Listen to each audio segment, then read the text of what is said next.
శ్రీ గొట్టిపాటి రవికుమార్ గారు మాట్లాడారు.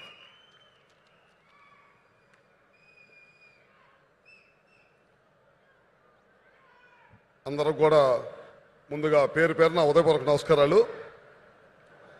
సభా అధ్యక్షులు, స్థానిక శాసనసభ్యులు, మిత్రులు ఉగ్గ నరసింహారెడ్డి గారికి, అదేవిధంగా ఈనాటి ముఖ్య కార్యక్రమానికి ముఖ్య అతిథిగా విచ్చేసిన మన యువ నాయకుడు, అదేవిధంగా మంత్రివర్యులు మన లోకేష్ బాబు గారికి, అట్లానే మరొక మంత్రివర్యులు స్వామి గారికి, పెద్దలు సిఎస్గా పనిచేస్తున్న విజయానంద్ గారికి, అట్లానే ప్రసాద్ గారి పిఎంఎస్ ప్రసాద్ గారికి, రిలయన్స్ డైరెక్టర్ గారికి, అదేవిధంగా మాధవరావు గారికి, సిఓ రిలయన్స్ త్రిపాఠి గారికి, కలెక్టర్ గారికి, అదేవిధంగా సోదర శాసనసభ్యులకి, ఎమ్మెల్యేలకి, అదేవిధంగా స్థానిక సర్పంచ్కి మరియు ఇతర పెద్దలకి, అదేవిధంగా నెట్ క్యాప్ సంబంధించిన అధికారులకి, అట్లనే మా అధికారిని కీర్తి గారికి, అదేవిధంగా కనిగిరి నియోజకవర్గ నలుమూల నుంచి వచ్చిన ప్రజలందరూ కూడా ముందుగా పేరు పేరున నా ఉదయపూర్వక నమస్కారాలు. దాదాపు మన ప్రభుత్వం, తెలుగుదేశం ప్రభుత్వం, కూటమి ప్రభుత్వం, నారా చంద్రబాబు గారి నాయకత్వంలో 9 మాసాలైంది ఇప్పుడు అధికారంలోకి వచ్చి. చాలా మంది అడుగుతూ ఉన్నారు, మీరేం చేశారు 9 మాసాల్లోని. నేను ఒకటే ఒక మాట చెప్తా ఉన్నాను. మొదటగా ఈ దేశంలో ఎక్కడ ఇవ్వని పెన్షన్స్ ఒక్క ఆంధ్ర రాష్ట్రంలో మాత్రమే ఇస్తున్నారని చెప్పి కూడా సభాముఖంగా మీ అందరికీ చెప్తా ఉన్నాను. దాదాపు ఒక్క పెన్షన్లోనే 30,000 కోట్ల రూపాయలు ఖర్చు పెడుతున్న రాష్ట్రం ఈ దేశంలో ఏదన్నా ఉందంటే అది ఆంధ్ర రాష్ట్రం, ముఖ్యమంత్రి నారా చంద్రబాబు నాయుడు గారి నాయకత్వంలో మాత్రమే అని చెప్పి కూడా మీ అందరికీ తెలియజేస్తూ ఉన్నాం.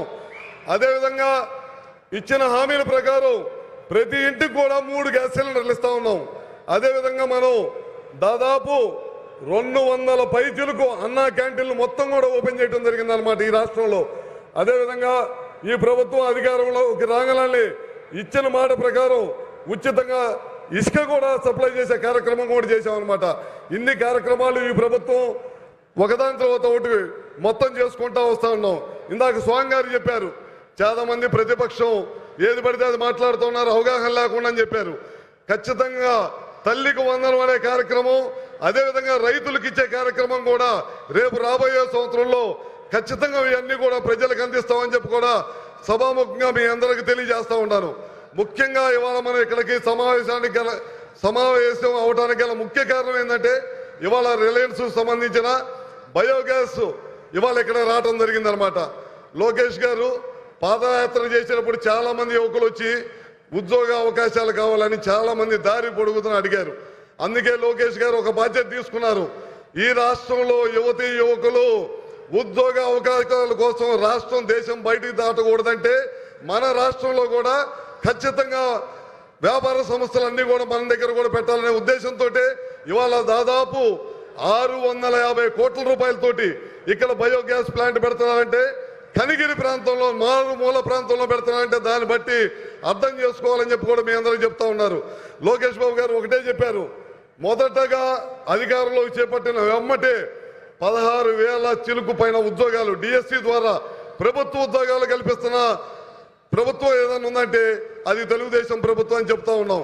దాని తర్వాత ఖచ్చితంగా మనం ప్రైవేట్ సంస్థల ద్వారా కూడా ఉద్యోగాలు కల్పించాలనే ఉద్దేశంతో ఇవాళ 500 ప్లాంట్లు, ఇందాక వాళ్ళ సిఇఓ గారు చెప్పారు, గుజరాత్ తర్వాత ఆంధ్ర రాష్ట్రంలోనే మేము ఇవాళ ఇక్కడ ఇంత పెద్ద ఎత్తున 1,00,000 కోట్ల రూపాయలు పెట్టుబడులు పెడుతున్నాం.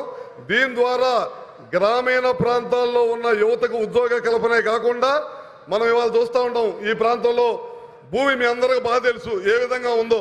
ఇవాళ భూమిలో చెట్లు పీకేసిన తర్వాత సదులు చేసిన తర్వాత ఏ విధంగా ఉందో మీకు తెలియదు కాదు.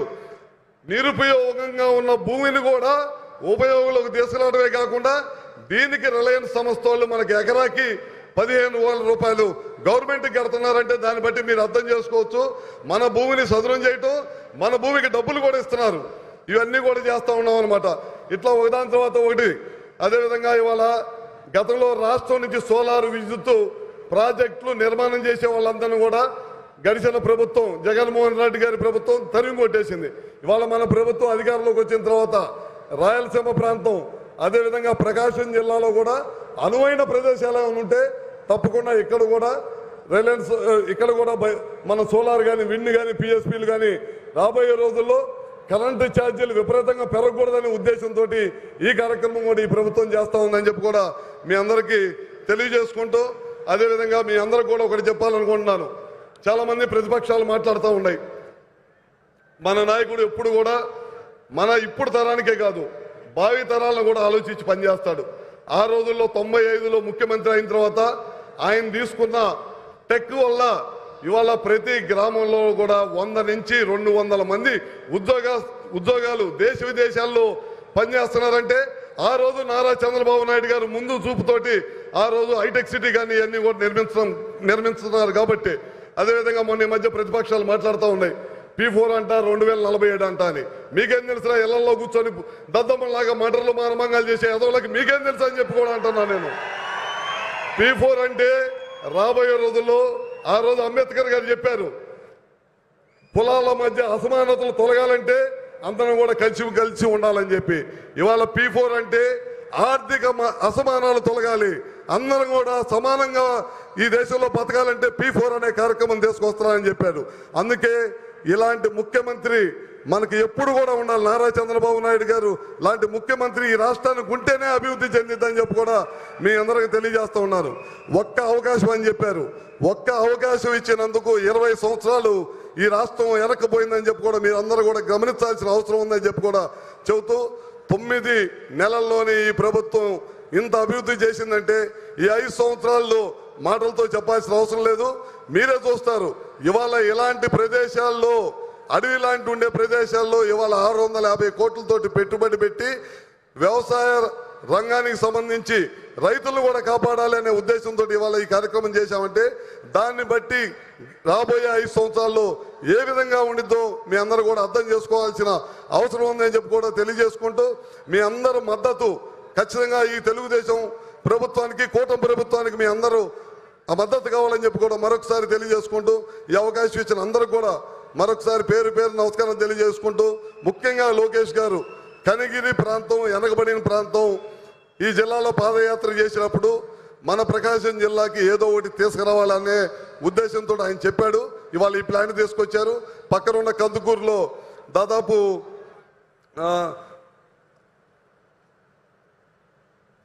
50,000 కోట్ల రూపాయలతోటి ఇండోస్ వాళ్ళు సోలార్ మ్యానుఫ్యాక్చరింగ్ ప్లాంట్ తీసుకొస్తా ఉన్నారు. అదేవిధంగా BPCL దాదాపు 1,00,000 కోట్లతో తీసుకొస్తా ఉన్నారు. మన ప్రకాశం జిల్లాకి ఎంత పెద్ద ఎత్తున పెట్టుబడులు తీసుకొస్తున్నారంటే దాన్ని బట్టి మీ అందరూ కూడా అర్థం చేసుకోవాలని చెప్పి కూడా మరొకసారి పేరున తెలియజేసుకుంటూ, ఈ అవకాశం ఇచ్చిన అందరూ కూడా మరొకసారి పేరున నమస్కారం తెలియజేసుకుంటూ సెలవు తీసుకుంటా ఉన్నా.